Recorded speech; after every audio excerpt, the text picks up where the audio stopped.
Here we go. 1, 2. The feeling of being in New York, I'm actually excited more than nervous. It was overwhelming because we're the first high school in DeKalb to actually get chosen to perform at Carnegie.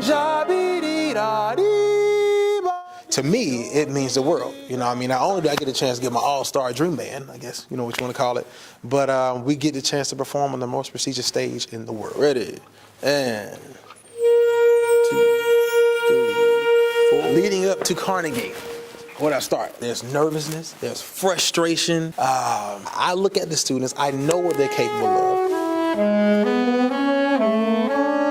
They can't believe we're going to New York. This is the farthest we've been away from home. Donate as much as you can. It's just an opportunity of a lifetime. We're all ready to perform. And of course, we think we have the best band in DeKalb County. We need the money. We have about $13,000 on our GoFundMe account. This is the perfect way to end senior year, being able to perform at Carnegie Hall. We still need about $27,000 to get us there. And it's for a good cause, so please donate. We got cans and a turkey. There you go. It's really very important to us to be part of the Canathon. I'm glad to come out here and help the community. It's so nice to see those kids bringing cans every day. Look around us right now. You see charity at its best. I just go. I got my cans from home because I knew that a lot of people didn't have enough food at home. So I was happy to bring cans. Awesome. And just see the smiles on these kids and seeing them getting to work and sorting these cans. This is what it's all about. Well, I had to give up my allowance to go shopping. The students at Georgia State, faculty, and staff, they always like to support 11 Alive and the Salvation Army. We got a can of yams and a can of cranberry. And it's something we really wanted to be a part of. How do you feel when you come out here and you see all of this stuff going on to help the people who just don't have anything?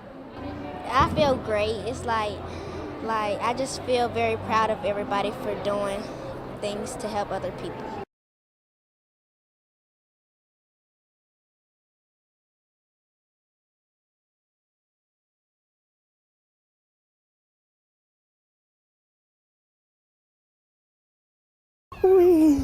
The smile on the face of Sharonda Barksdale is a little brighter now. Strong boy. As she plays with her 4-year-old son, Miles, knowing the pain he suffered was not in vain.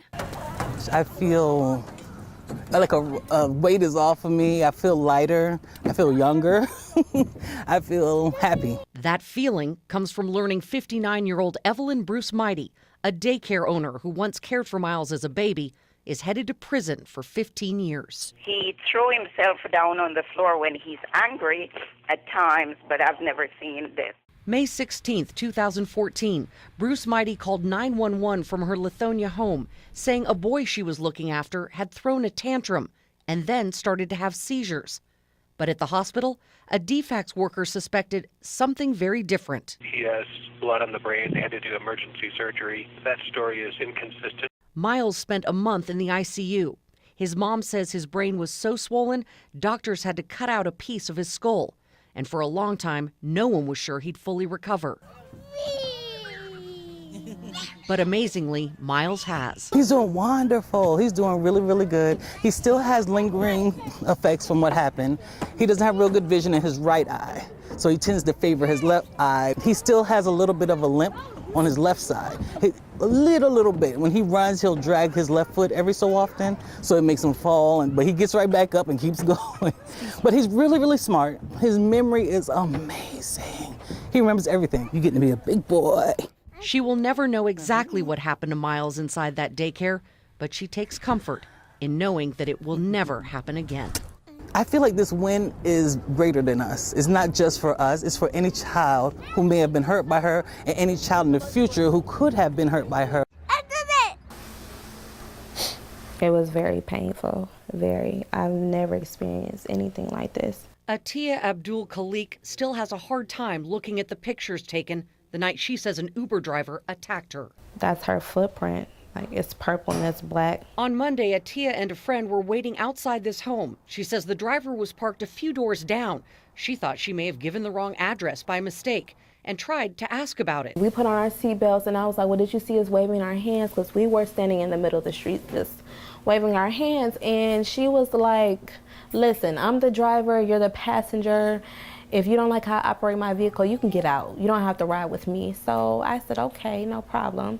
I exited the vehicle. And as me and my friend was walking to the driveway, I feel her grab me by my hair. She spun me around. She punched me in my eye.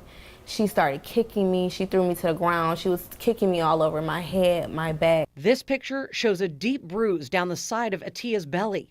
She's 6 weeks pregnant. My friend was trying to get her off, and she still was like coming for more, and she's kicking me still, and she's telling her like she's pregnant, like you cannot kick her, she's pregnant. A bus driver herself, she says nothing justifies that sort of violence. What angers you that much that you tried to kill someone and their child? While her bruises are healing, it's her pregnancy that she's worried about now. She says doctors have told her it's just a matter of wait and see.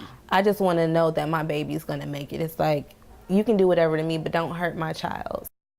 When I go down there to the store and go past the memorial, it's still hard. This memorial on Joseph E. Boone Boulevard looks almost the way it did 10 months ago, when 3 boys were hit by a driver accused of being high on heroin.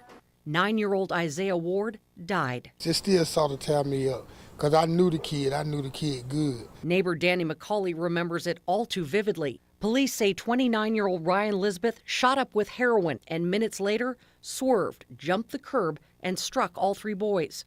Thursday morning, Lisbeth will face a Fulton County judge, where he's expected to plead guilty. I think he should be prosecuted to the fullest extent of the law. I mean, it's a different story when a child out in the street playing, but when you run up on the sidewalk and run over somebody's child, that child is basically where he's supposed to be playing. He also poses a significant threat or danger to the community, so I am setting no bond at this time. Isaiah Ward's family and the district attorney have called for stiff punishment, in part because Lisbeth has been in and out of jail for drugs and driving impaired for years. He was staying at a sober living facility at the time of the deadly crash. Shouldn't be no mercy shown toward him for that. You know, we talking a human life here. Isaiah Ward's parents have since moved from this neighborhood. It is family and neighbors who keep up the memorial, refusing to ever forget that happy little boy who should have turned 10 this year. That was a good little kid right there.